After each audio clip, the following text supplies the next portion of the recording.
Welcome to another edition of Let's Brew with Big Secue. Today we're going to be making Applejack.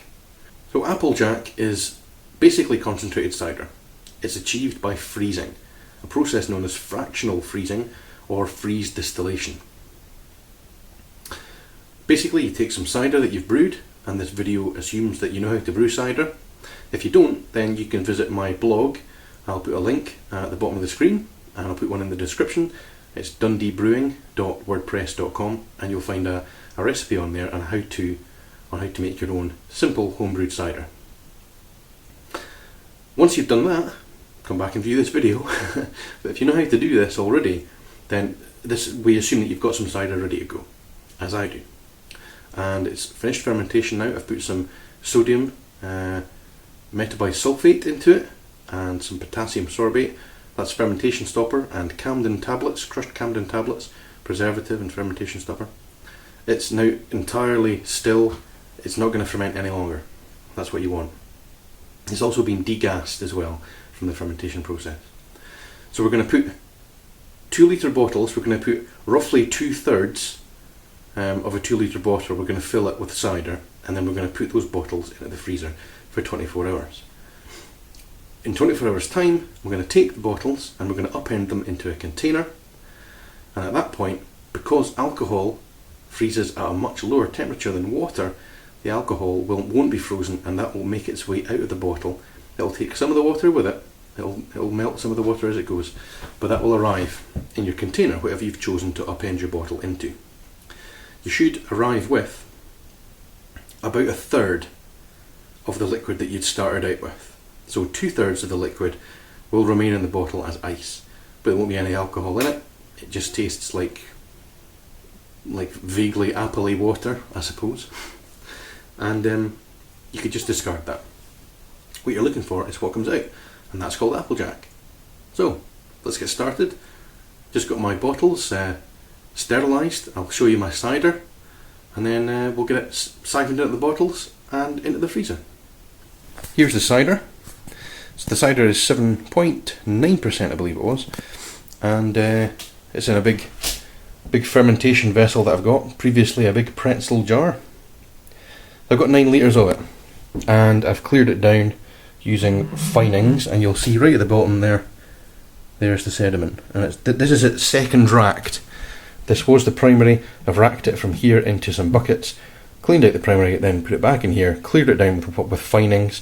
That's chitosan and kiesel sol, and then we've got more out of it. You want to try and get it as clear as possible. I'm doing this quickly, but I would have allowed it to clear further. Okay, here's my bottles, sterilising. Just going to rinse them out, and then the siphoning will commence. Okay, so I'm siphoning into this 2 litre bottle. Pretty standard stuff. Going to do all of them like this. Okay, so I'm done siphoning, and here's my bottles. You'll notice that I haven't filled them all the way to the top. That's to leave a bit of expansion room for the ice, because it's going to freeze. The next stage is to put them into the freezer. Now, my freezer, I don't know if you can't see that, is at minus 23 degrees centigrade, that is. So I'm going to slot them into here, next to the pizzas, and other, healthy food in there too. Put them in there.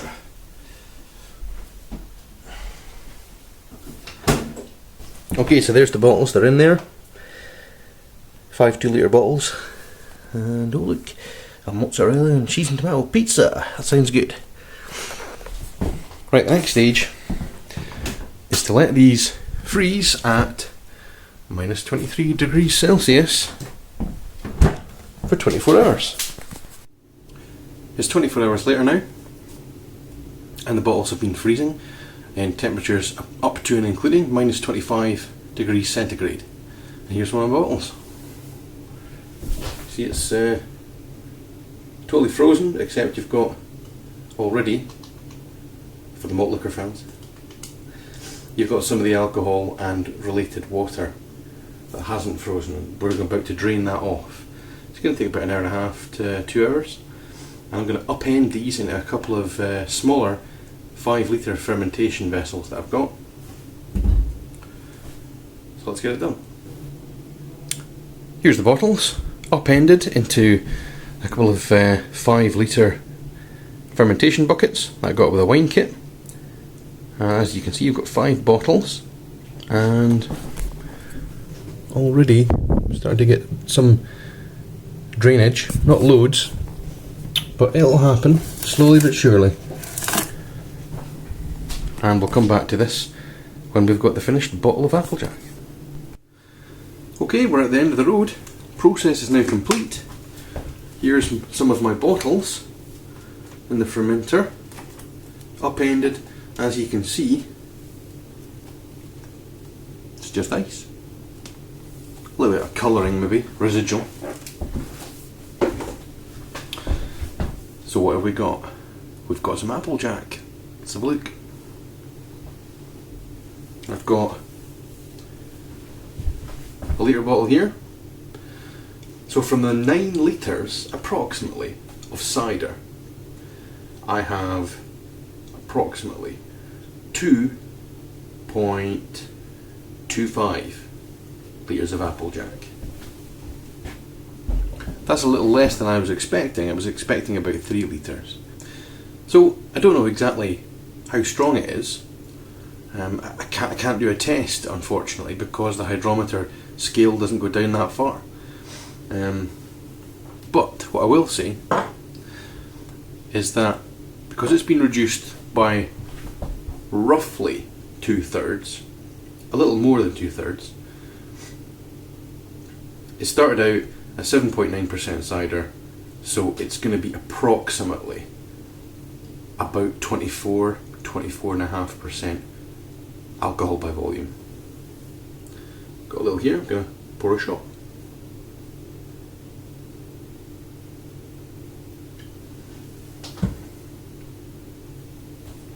So there it is. Now it's fresh, not conditioned, it's right straight from the ice. As you can see, it's a little cloudy. Given time, this would clear down and you'd be looking at a totally clear, slightly golden liquid. But it's ready to drink. Let's give it a bash. 17.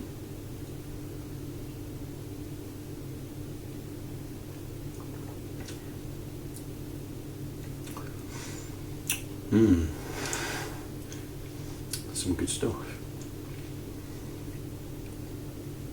Oh, you can taste the strength, and the flavour is concentrated as well as the alcohol.